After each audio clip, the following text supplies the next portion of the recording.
मैं कम्युनिस्ट हूं और लेफ्ट से हूं। हम अभी केरल हारे हैं और पहले हमने 34-35 साल बंगाल पे रूल भी किया है। कम्युनिस्ट हूं, कम्युनिस्ट मरूंगा, सीटें हो या ना हो, बिकूंगा नहीं और डरूंगा नहीं।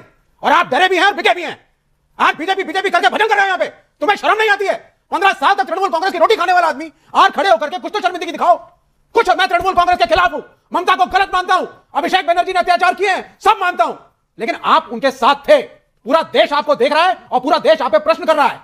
आपकी हमेशा इज्जत करी हम लोगों ने, मैंने खासकर। आप बहुत अच्छा बोलते हैं, लेकिन आज आप बोल क्या रहे हैं? क्या आपको नहीं दिख रहा? जवाब दे दूं? क्या आपको नहीं दिख रहा? ये 60 आदमी जो तोड़े गए, 60 एमएलए, किसने तोड़े हैं एमएलए? अरे सब बीजेपी ने किया है। किसका होटल, कहां का पैसा? सब बीजेपी ने किया है। पार्टियां तोड़ी जा रही है। बीजेपी के लिए खड़े हो जाओ आज। वो तो टीएमसी परिवारवाद के खिलाफ है। ममता बनर्जी अभिषेक, एक सेकंड, ममता बनर्जी अभिषेक बनर्जी को सपोर्ट करती है। वो तो 50 विधायक है, वो अभिषेक बनर्जी को सपोर्ट नहीं करते हैं। अगर ममता बनर्जी अपनी पॉलिटिकल लीनेज अभिषेक बनर्जी को देगी तो पार्टी में विरोध है इस बात का। रिजू दत्ता से कोई मतलब नहीं, मैं तो सिर्फ आपसे बात कर रहा हूं। आपने बोला परिवारवाद पार्टियों, परिवारवादी पार्टियों का यही शस्त्र होता है। इन लोगों ने बिहार को परिवार प्रदेश बना दिया। यही एनडीए की पार्टियां क्या बकवास करेंगे? कौन बोलेगा? एक एक आदमी परिवार का है, सम्राट चौधरी से लेकर नीचे तक। चिराग पासवान, एक सेकंड, क्या सम्राट चौधरी मुख्यमंत्री है? क्या बपौती है मुख्यमंत्री पद उनका? तो मैं कह रहा हूं परिवारवादी है कि नहीं? अगर काम नहीं करेंगे तो हट जाएंगे, काम नहीं करेंगे तो हट जाएंगे। बीजेपी ने रिजू दत्ता की बात है, रिजू दत्ता को टारगेट करके बोला गया। क्या किया उन्होंने? एक वाकई जो टीएमसी के साथ हो रहा है, ये वाकई एक परिवारवादी पार्टियों के लिए एक रीजिक है कि आप अपने एडमिनिस्ट्रेशन को, अपने पॉलिटिकल मैनेजमेंट को ठीक करिए। परिवारवाद की बेला में सब कुछ सही नहीं होता। हमने एनसीपी टूटती हुई देखी, हम टीएमसी टूटती हुई देख रहे हैं, हमने शिवसेना उबाटा टूटती हुई देखी, वो भी पुत्र मोह में। तो मैं पहले आपसे ही पूछ रहा हूं कि आप क्या इसमें बीजेपी के परिवार को, एनडीए के परिवारवादी पार्टियों, एक मिनट सुनिए, आप पार्टियों को शामिल कर रहे हैं। जेपी नड्डा का बेटा अध्यक्ष नहीं बनाना, अमित शाह का बेटा अध्यक्ष नहीं बनाना, लाल कृष्ण आडवाणी की बेटी बेटा अध्यक्ष नहीं बनाना, मुरली मनोहर जोशी की बेटी अध्यक्ष नहीं बनी ना, आगे बन जाएंगे। अब आगे बन जाएंगे। ये तो सतीश जी परिवारवादी जनकृष्णमूर्ति का बेटा अध्यक्ष नहीं बनाना। मैंने आपको बिहार का एक उदाहरण दिया, वेंकैया नायडू का बेटा अध्यक्ष नहीं बनाना। अरे सुनिए ना भाई, मंत्री कई बन गए, कितने के मंत्री बन गए? वेंकैया नायडू का बेटा मंत्री है। मैं बीजेपी के सीनियर नेताओं के गिनाम में आता हूं। नाम पहले बताइए किन किन के मंत्री बने, तब मैं आपको। तो कोई राजनीति में होगा तो बन जाएगा। मैं कह रहा हूं कि जो परिवारवाद का बोल रहे हैं, जो परिवारवादी पार्टियां हैं, तो बादल का परिवार, स्टालिन का परिवार, काम क्या करता है? इससे बड़ा बंगाल में बनर्जी परिवार। अरे जो काम क्या कर रहा है, उसका परफॉर्मेंस क्या है? शाह मोदी, शाह योगी, यही करते हुए आप लोग का 10 साल निकल गया, अगला 20 साल भी ऐसे ही निकलेगा। अरे थोड़ा सा अकल लगाइए भाई। सतीश जी, मैं जान रहा हूं इकोसिस्टम खराब हो रहा है, क्या कीजिएगा भाई, समय ऐसा है। आप सही कह रहे हैं। जिन पार्टियों को सपोर्ट करते हैं, लॉकडाउन का नहीं, पूरा लॉक लगा हुआ है, भ्रष्ट हैं, उनको गवर्नेंस आता नहीं है, तो जनता उनको लतिया देती है। तो आपको लगता है लतियाता है उनको है, दर्द आपको होता है? नहीं, दर्द इसलिए होता है कि 27 लाख वोट कट जाते हैं और किसी चीज का दर्द नहीं है। वही तो कह रहे हैं, लतियाती जनता आपको कोई दर्द नहीं होगा 27 लाख वोट का, आप निकालने लगते हैं, कभी दर्द नहीं होगा। अगला बार आप जो है 27 करवा दीजिएगा। ये सोचिए कि अगर 60 विधायक लेके अलग ग्रुप बना के बैठ गया तो भारतीय लोकतंत्र के इतिहास में ये पहली बार होगा कि कोई सत्तारूढ़ दल सत्ता से बाहर निकली और पार्टी ताश की पत्तों की तरह बिखर गई। क्या मतलब होता है? ओके, विवेक कभी कोई विचारधारा थी नहीं।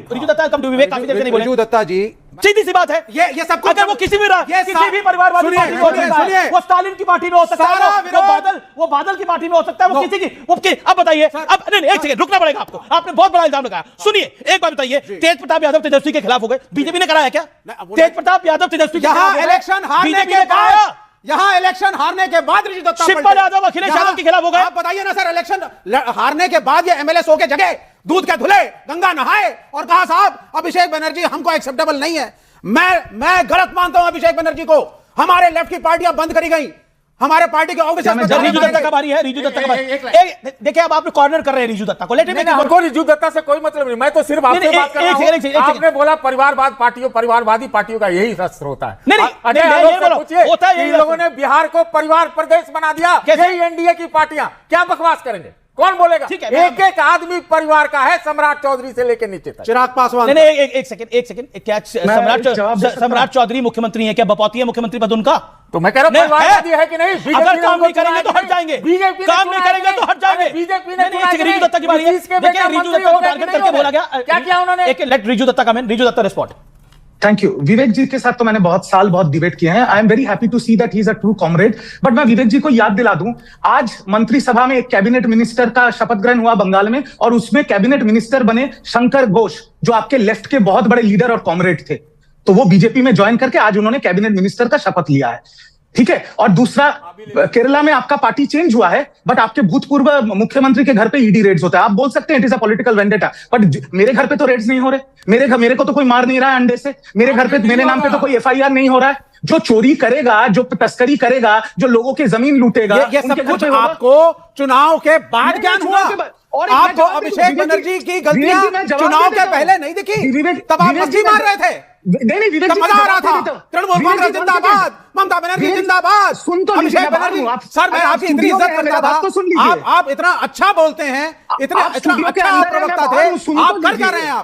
आप खड़े होइए और लड़िए आप, और बीजेपी में मत जाइए। आपने देखा अभिषेक बनर्जी का क्या हाल हुआ? क्या जवाब दे दूं? डर रहे हैं, ये भी उसी से डर रहे हैं। जवाब दे दूं आपको? अरे भाई, अभिषेक बनर्जी के साथ कुछ हुआ, इसका मतलब ये थोड़ी ना तुम्हारे साथ भी होगा। अरे अमित जी, मैं ऐसे कैसे चिल्ला सकता हूं? मैं तो बोलिए। मैं सिर्फ इतना कहना चाहता हूं, विच विवेक जी विल ऑल्सो अग्री, कि पार्टी के जो भी नेता है वो नेता बनते हैं कर्मियों के बदौलत।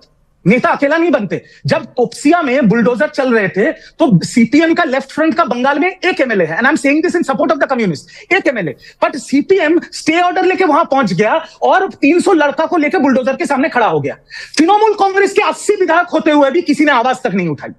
माई क्वेश्चन इज दिस, कि अगर लेफ्ट अपने कम्युनिस्ट अपने कैडर्स के साथ खड़े हैं तो वो लड़ेंगे। अगर मेरी पार्टी जब मेरे घर पे अभिषेक बनर्जी के साथ क्या वो अंडे पड़े? बिल्कुल, कल्याण बनर्जी ने देखा तो बनर्जी चल रहा है, सारे बनर्जियों पे हमले कर रहे हैं। सारे बनर्जियों पे हमले नहीं हो रहे, ये कहना गलत होगा। Riju, come back to you. आपने देखा, मतलब अब देखिए, अब अंडे फेंको, डंडा फेंको, पत्थर फेंको, पत्थर नहीं किसी ने फेंका, हेलमेट पहनना पड़ रहा है। ये तो हो रहा है बीजेपी के कार्यकाल में साहब। विजुअल दिखाइए अभिषेक बनर्जी वाला visual, can we show the visual? This is good governance of BJP and what do you say Satish जी, कितना गुड गवर्नेंस है? मैंने तो बोला बदलाव का तांडव। वो सांसद हैं साहब, एक कल्याण बनर्जी साहब, उनकी गलती इतनी थी कि धनखड़ साहब का एक उन्होंने जो है थोड़ा सा एक पैरोडी बना दी थी, तो सजा के रूप में आज सिर फोड़ा जा रहा है। धनखड़ साहब तो खुद वाइस प्रेसिडेंट नहीं है, आप क्या बोल रहे हैं? बात तो वही है ना सर, वेंडेटा की पॉलिटिक्स है ना। पार्टी तोड़ो, पार्टियां खत्म करो, हमले करो, सिर फोड़ो, बोलो लॉकडाउन, कोई नहीं आएगा घरों से बाहर, और घरों से बाहर आएगा तो बचोगे नहीं। नहीं, ये कैसे, ये किसी ने, एक सेकंड देखिए, अब कितना देखिए, जब जेपी नड्डा, मैं गर्मी हो गई, गर्मी किस वजह से हो गई है, 50 डिग्री का टेम्परेचर हो गया है, सब ये सब करा हुआ है, इन्हीं का करा हुआ है बीजेपी वालों का। अरे ये पता लगा कि अभिषेक बनर्जी ने नीट के पर्चे तो नहीं करवा, इतना हल्का मत बनाइए डिबेट। एक सतीश, एक से आप कह रहे 50 डिग्री टेम्परेचर हो गया, किसकी वजह से? अरे अभी मोदी की वजह से हुआ है, यही करवाते। गर्मी भी मोदी की वजह से हो रही है, ग्लोबल वार्मिंग भी इन्होंने करवाई होगी, ये सारे गलत काम। गर्मी पहले मोदी जी के आने से पहले गर्मी नहीं होती थी? कोई नहीं होती थी साहब, बड़ा प्लेजेंट था, हम तो क्रिकेट खेलते थे दोपहर को। अब आप देखिए सब क्या कर दिया पर्यावरण का बीजेपी वालों ने। मोदी जी की वजह से गर्मी पड़ रही है 50 degree, all said and done. ये आप कह रहे हैं मोदी जी की वजह से 50 डिग्री टेम्परेचर बिल्कुल हुआ, ग्लोबल वार्मिंग हुई, सारा कुछ हुआ, ये सारा गड़बड़ यही कर रहे हैं। मैं तो साफ कह रहा हूं। डॉक्टर अजय आलोक, आप डॉक्टर भी हैं, क्या करिएगा बताइए, क्या करें? वो कह रहे हैं कि 50 डिग्री का टेम्परेचर भी मोदी जी की वजह से हो गया है। मानसिक रोग इंशाल्लाह काफी खुलवाए हमने पिछले 2 साल में, और जरूरत पड़ेगी एनसीआर में भी 1-2 खुलवाने का पड़ेगा। विवेक जी को जरूरी है भर्ती करवाना है वहां पे 15 दिन। अरे हर चीज में मोदी, बारिश आ रही है, दिल्ली में तूफान हो रहा है, टेम्परेचर घट रहा है तो मोदी ने करवाया, बंगाल में 50 डिग्री हो गया, मोदी ने करवाया। कल को विवेक श्रीवास्तव फ्रेंच कट काट के चिकने बन जाएंगे मेरी तरह, कोई मोदी ने करवा दिया।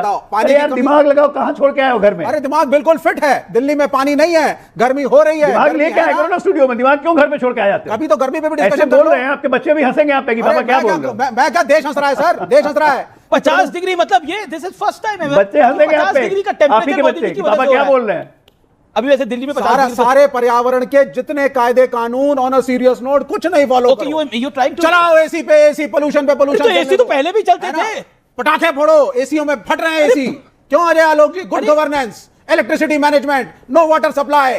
और अगर आप अपोजिशन में हैं तो सिर और फोड़वाइए, क्या हो गया है और सिर और फोड़वाइए साहब। ओके अजय आलोक, अब हम लोगों को हेलमेट लेके आना पड़ेगा डिबेट में भी सर, कहीं अजय आलोक हुए तो पता लगा साहब। आप ये तो बोल रहे हैं कि 50 डिग्री का टेम्परेचर, 50 डिग्री का टेम्परेचर मोदी जी की वजह से हो रहा है, मतलब गर्मी पहले नहीं पड़ती थी जैसे, मतलब क्या कल को आप परसों आप बोलेंगे कि बाढ़ आ गई, बाढ़ भी मोदी जी की वजह से आ रही।